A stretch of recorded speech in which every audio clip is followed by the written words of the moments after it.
Wow, that recent stampede in Abuja, it's heartbreaking. You see those images, you hear those stories, and it's just a powerful reminder of how quickly a joyful gathering can turn tragic. It truly is, and the sheer chaos, the human cost, it underscores the absolute necessity of prioritizing safety at any event, really, especially when you've got large crowds involved. That is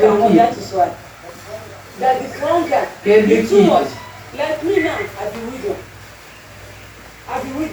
I just come. My husband died now almost how many years? When my daughter there, 2 years to 3 years. But then she be 30 years. And we again like that is why we thank God. The SCT Commissioner of Police, Oko-Jumbo, is on ground to help manage the crisis. He says the stampede could have been averted if necessary precautions were taken. And it's in direct response to this tragedy, right, that the authorities in Abuja have issued these new safety guidelines. Precisely. They're aiming to prevent future tragedies, really taking a proactive stance. The guidelines focus on events that require notification to the police, public events, charitable activities, any large gathering, really. Okay, so let's unpack this a bit. When you say public events, that sounds pretty broad. What exactly falls into that category? Yeah, it is pretty wide-ranging. Think concerts, rallies, festivals, sporting events, you name it. So basically anything with a big crowd. Yeah, pretty much. Any organized event that's likely to draw a lot of people. The police on violating people's rights as per arrest and the likes. We have about 1 or 2 cases that are extant. The arrest and prosecution of a lawyer, Farotimi, and one Abiodun Thomas, that the 2 cases have been trending, where the Nigerian police force operatives have been alleged of violating people's rights and trampling on people's rights. For the case of Comrade Farotimi in Ekiti, the matter has been charged to court. We got a petition, we acted on the petition, and with the credible facts we have, the command, Ekiti State Command, charged him to court. And the matter is in court, is in the news. And for the case of one woman called Abiodun Thomas, they say she's an activist, NSAS activist whose video had been viral, raining curses of individuals, the president, the son of the president, the IGP family, the first PRO's family. And we have our own rights too as Nigerians. We reported the matter to the National Cybercrime Center, and the woman went into hiding, but later she was arrested. She has been charged to court too, as I speak with you. We have not arrested or detained anybody without court order. We have acted within the ambit of the law. At times it's laughable when people allege the police of doing the statutory duties. Our duty is to investigate criminal cases and prosecute any offenders where necessary. Cyberbullying is a criminal offense in Nigeria. And we have criminal defamation, where you have any act that has been described or defined under the law as an offense or a crime remains criminal and punishable under the law. There is no sentiment in the law. Once a criminal case has been brought to our notice, the police will do the needful to do necessary, investigate and prosecute. So we want to urge Nigerians to please always seek clarification from us. Where you have cases and incidences of this nature, they always drag the police, that police trample on people's rights. We should know that some of these cases that we do, in fact, all these cases we have taken up, we have investigated and charged to court are criminal offenses. And the police has the mandate, the constitutional mandate, all the powers it takes to look into criminal cases, investigate and prosecute. We don't want to have a situation whereby we see Nigeria as a lawless country. Everybody has his own fundamental human rights. And we have been tried in the police our best possible to protect people's fundamental human rights. But we should be reminded that no fundamental human right is absolute. And every Nigerian too has fundamental human rights, and he should enjoy his fundamental human rights, including police officers and other law enforcement agents. So we want to appeal to Nigerians to always understand the law, study our legal framework so that we can be on the same page. We have noticed that many don't understand provisions of the law. So when the police swings into action to carry out certain investigations, people see us as being overzealous. It is not so. Any act that is being described or defined as an offense in the law remains criminal and punishable under the law. So we have done what we should do in all these two cases, and the matters are in court of competent jurisdictions, and we hope that Nigerians will follow, and we will continue to update Nigerians as events unfold. These are the two major issues I think we need to discuss, apart from the ugly incidences where we have lost innocent Nigerians as a result of unorganized distribution of palliatives. We want to appeal to the media to please let us have back-to-back public enlightenment about this. Organizers to please take note of the provisions of the law and try to carry the police and other security agencies along. While we appeal to our people, members of the public who may want to benefit from these distributions, to please tread with caution and prioritize their safety. It is very, very important to take note of this. We still want to say, again, this is festive period. We want to appeal to our people, to Nigerians, to please be more security conscious. Don't just jump at anybody you see. People are now in the country. They have traveled to Nigeria to come and celebrate. They are moving from one state, from one community to the other to celebrate. Your friend you knew 10 years ago might not be the same friend you should relate with. Try to be very, very careful. We always say to the police that you must beware of somebody who is unduly friendly. So if that person is coming to you this time around, try and assess the person. Be careful, don't jump at anybody you just come across. Don't forget, the friend you met 10 years ago might not still be the same person you met that time. The only thing that is constant in life is change and is inevitable. So as a responsible and responsive security organization like Nigerian Police Force, our job is to alert our people to share security tips so that we can be safe during a festive period like this. Arrest and detention of the Reverend Father involved in this matter. Well, Solomon, I said it in the statement that negligence is a criminal offense. In as much as we know that these people might have good faith to help their brothers, to help their kinsmen, but any act or omission you have done to warrant such a thing is criminal in nature. I've given you the relevant sections of the Penal Code and the Criminal Code laws of the Federal Republic of Nigeria. But whatever it is, the IGP has given instruction to the commissioners of police in these affected states to carry out proper investigation. After that, these command CPs will know what to do, according to the provisions of the law. But I can tell you, negligence in this situation that has led to the death. Go and read all those sections, section 196 of the Penal Code and 344 of the Criminal Code. Penal Code is for the north, Criminal Code is for the southern part of the country. Go and read the provisions of this section. You see clearly there that whatever you do, any omission or any action taken to have caused dangers or death or whatever of this nature is criminal.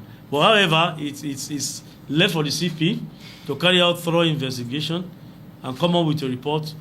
A legal team will advise various or respective commissioners of police on what to do.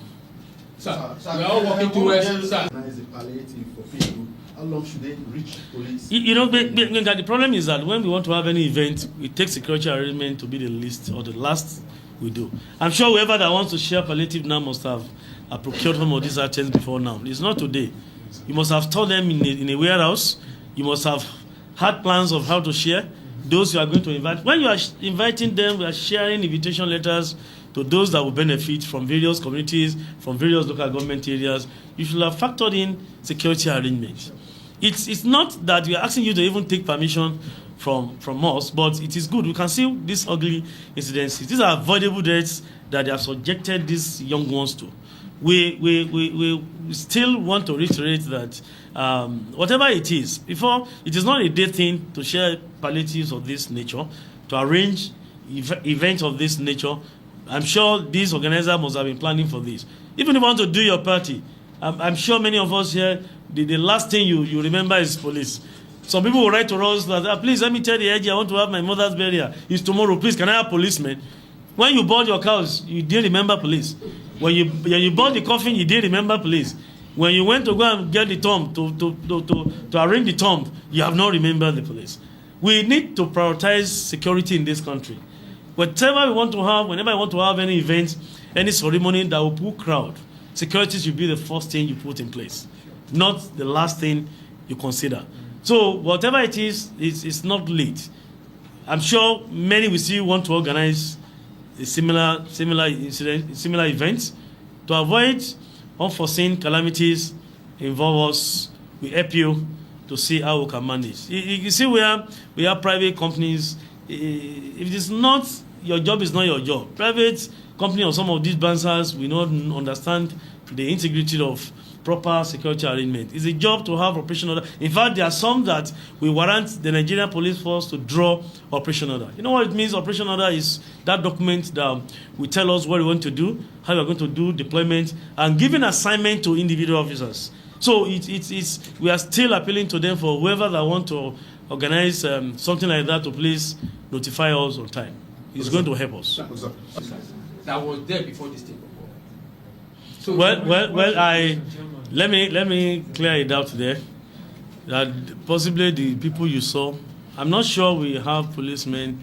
Are you referring to Abuja specifically? I think yes, that church. If civil defense officers are on duty, I'm not sure. That doesn't mean they have been duly informed.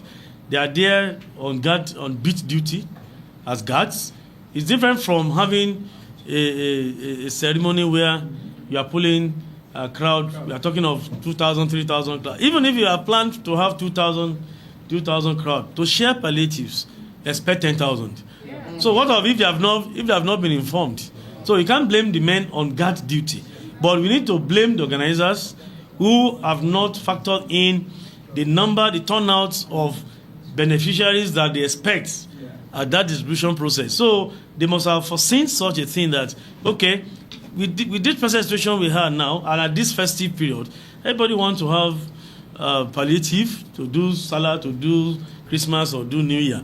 So you don't let us blame the men on guard duty for not averting this. Rather, let us focus more on the organizers who have failed to call for more men. Because when you talk of crowd control, is a course itself in the police. It's a course on its own. When you're on training, they teach you specifically how to control crowd.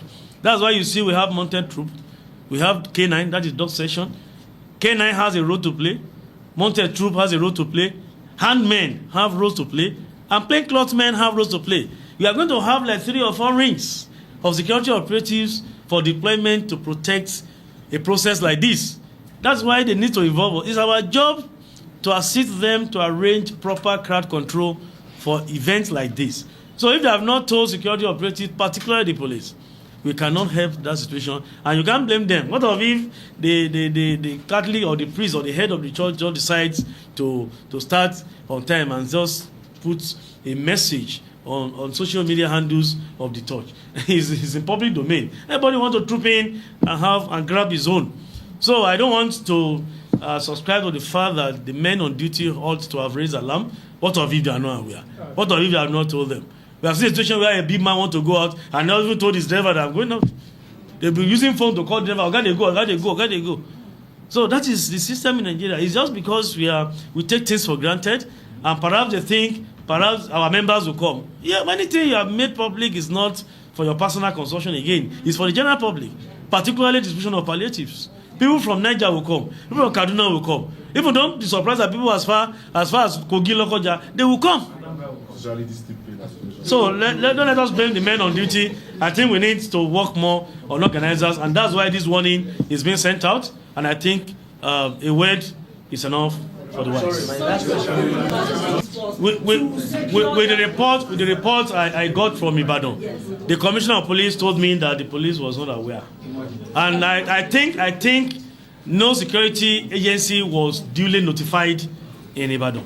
We are talking of not just to even tweet or to publish on your handles that police or this come. No, you have to write officially to tell them this is what we want to do. Then the deputy commissioner of operations in charge of that state is the one to draw operation order to see how they want to deploy plainclothesmen, to deploy K9, to deploy mounted troop, to deploy EOD. Because you can't say, when you have a guardian of that nature, men of the other one may want to plant IED. We have all these sites, all these units of the police that will be deployed to take care of this crowd when you have such an event. So the commissioner of police in charge of Oyo State has said it. Police was not aware. The same thing, FCT, police was not aware. In Anambra, the police was not aware. Business, the CP can handle it. They don't even need to. If they don't have access, the DPO can do it. If they tell the DPO knows what to do. If you report to the DPO area commander, the DPO will know I don't have this strength to manage this crowd. How many number do you expect? Sir, we are expecting 2,000. Oh, let's expect 4,000. Then I need to tell my DCOs or my CP, sir, a group met me. They want to share palliative. I think I need reinforcement. Let area commander give me additional 100 men. Let SIB give me so men. Let EOD give me so men. Almost all our commands, they have K9. It's only the mounted troop that is not in all the commands, but I'm sure at least 30 states of the police have mounted troop. Those are the horses that we use to control crowd. People have done all these things and put all these things in place. They assess the venue, they put arrangement in order, and to make sure there is no ugly incident recorded. So they can even report to the DPO. All we want is somebody must be duly notified officially that we're having this event, and it's for us to do proper deployment. Them misbehave on the road, please report this conduct to us. We have shared our numbers and our complaint response lines to all Nigerians to use. We don't want you to please resort to attacking police operatives on duty or any security agents on duty. It is not good. It doesn't portray us well. It sends bad signal to people outside the world that we are not patriotic enough. You don't beat your law enforcement agents. Once they have done something wrong, report to us. We're going to take it up as we have been doing. And we can assure you justice will be served. Don't beat up any security operative. Don't carry us with stick and whatever, or you are dragging them, boxing them. It doesn't speak well of us as a good nation. Let us share all this, make use of our lines, our complaint response lines, and we are there for you 24 hours to respond to your complaints and make sure justice is served. But then there's charitable activities, which, I don't know, doesn't immediately scream potential safety hazard, you know? Right, exactly. Well, think about it. The Abuja stampede itself, it tragically stemmed from the distribution of palliatives. Palliatives. Could you explain that for our listeners who might not be familiar with the term? Sure. Palliatives are basically essential goods, often food or supplies, you know, giving to those in need. And distributing them, well, it can create this, like, heightened risk because of the potential for crowd crushes. Oh, I see. Yeah. And a crowd crush, that's when a large group's packed so tightly that movement becomes almost impossible. People get trapped, they can't breathe. It's incredibly dangerous. And sadly, that's often what leads to fatalities in these kinds of situations. And especially with palliative distribution, you've got that element of urgency, maybe even desperation, just adds to the risk. Absolutely. You've got people who are in dire need. They might be more likely to push or surge forward. And then you've also got the general logistical challenges of managing these crowds, ensuring the distribution's orderly, and providing adequate security. All of that plays a role. Which brings us to that requirement for advance notification. I mean, why is that so critical? It boils down to giving the police the time to assess the risks, right? Yeah. To think about the potential issues, how many people are expected, what kind of security is already in place, and then they can allocate resources accordingly, whether that's security personnel, medical teams, whatever's needed. They can even offer guidance to the organizers on crowd management strategies. So it's not just a rubber stamp, hey, we're having an event, check the box kind of thing.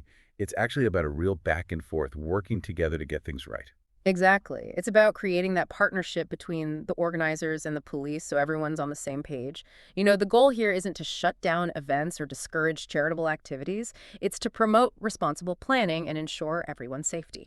It's a little like that music festival a few years back, the one where the organizers worked really closely with the police, came up with a detailed safety plan. They had designated entry and exit points, even trained the security staff in crowd management. Despite the massive crowd, it went off without a hitch. Exactly. And that's what these guidelines are all about.